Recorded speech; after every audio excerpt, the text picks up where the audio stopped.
제가 모르고 했습니다 라고 말하면은 사실 받아들여지기가 쉽지가 않습니다. 왜냐하면은 모르고 했다라고 정말 인정될 정도가 되려면은 안녕하세요, 김도훈 변호사입니다. 오늘은 마약 처벌의 모든 것에 대해서 말씀드려 보도록 하겠습니다. 마약의 종류도 워낙 다양하고 어떤 마약을 했느냐, 그리고 마약을 가지고 무엇을 했느냐, 단순히 투약을 했느냐 아니면 매매나 유통에 관여를 했느냐에 따라서 처벌 수위가 천차만별이라고 할 수 있습니다. 다만 최근의 경향으로는 범죄에 대한 처벌의 수위가 점점 강해지고 있는 게 사실입니다.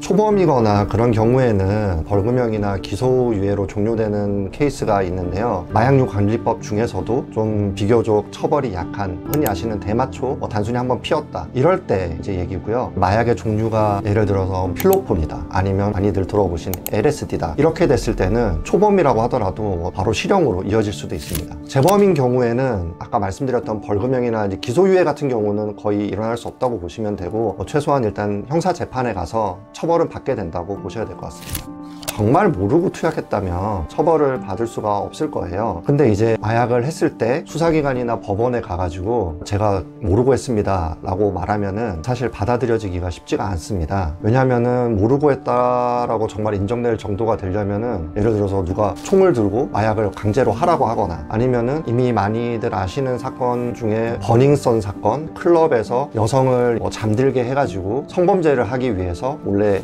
약을 탔다, 이런 경우들에나 그 피해자들인 경우에 모르고 했다가 인정되기 때문에 모르고 했다는 주장이 받아들이기는 쉽지가 않죠.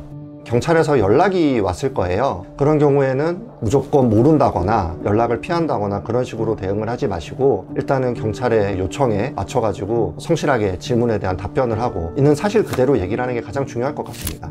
당연히 처음에 경찰로부터 연락을 받았을 때부터 변호사한테는 최소한 상담이라도 받으셔야 됩니다. 왜냐하면 모든 수사가 마찬가지지만 처음에 경찰에서 진술하는 게 가장 중요하기 때문입니다. 수사가 처음에 경찰에서 하고 그 다음에 그걸로 끝나는 게 아니라 이후에 검찰에서도 수사가 또 이어질 수도 있고, 법원에 가서 재판을 받을 때도 또 진술을 하게 되기 때문에 첫 진술이 그만큼 중요하고, 그렇기 때문에 처음부터 변호사한테 상담을 받으시기를 권해드리겠습니다. 처음에 경찰에서 연락이 왔을 때 어떻게 대처해야 되는지는 제가 별도로 영상을 또 마련해서 소개를 드리도록 하겠습니다. 지금 말씀드리는 거는 감형 요소라기보다는 가장 중요한 거는 마약을 가지고 어떤 행위를 했는가, 그 부분이 일단 처벌 수위에 가장 큰 영향을 미칩니다. 단순 투약이냐 아니면 유통에 가담을 했느냐, 이런 범죄 구성 요건의 부분이 마약 처벌 수위에 영향을 가장 크게 미치는 요소고, 매매를 했다, 투약을 했다, 이런 부분이 일단 정해지고 나면 그 이후에 감형을 받을 수 있는 요소라고 하면은 수사관한테 어느 정도 협조를 잘 했는지, 범행을 인정했는지, 처음으로 마약을 했는지, 아니면 여러 번 처벌 받았는데도 재범인지, 이런 요소들이 종합적으로 고려사항에 들어가게 됩니다. 저희 크라운 법률사무소 형사 전문 변호사들로 구성되어 있는데요, 앞으로 조금 더 전문적으로 법률 정보, 형사 처벌에 관한 이런 여러 가지 정보들 많이 전달해 드릴 테니까 앞으로 많이 사랑해 주시고 구독, 좋아요 부탁드리겠습니다.